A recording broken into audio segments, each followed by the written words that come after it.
एक 7 वर्षाचा मुलगा घनदाट जंगलात हरवला होता. तो अतिशय घाबरून गेला होता, गोंधळला होता. तेवढ्यात त्याला ओम नावाचा मंत्रोच्चार ऐकू येऊ लागला. तो त्या दिशेने चालत गेला तर तिथे झाडाखाली एक ऋषी बसले होते. ते त्या मुलाशी बोलू लागले, बाळा, भगवंतावर विश्वास ठेव. ते तुला नक्की या घनदाट जंगलातून बाहेर जाण्याचा मार्ग दाखवतील.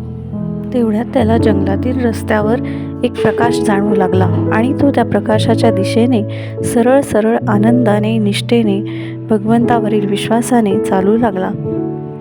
त्याच्या चेहऱ्यावर एक वेगळी चमक आली होती. साधूही त्याच्या मागून चालत होते. चालता चालता त्याच्या लक्षात आले की तो जंगलातून बाहेर पडला आहे आणि गावाच्या रस्त्यावर आला आहे. तेवढ्यात त्याने मागे वळून पाहिले.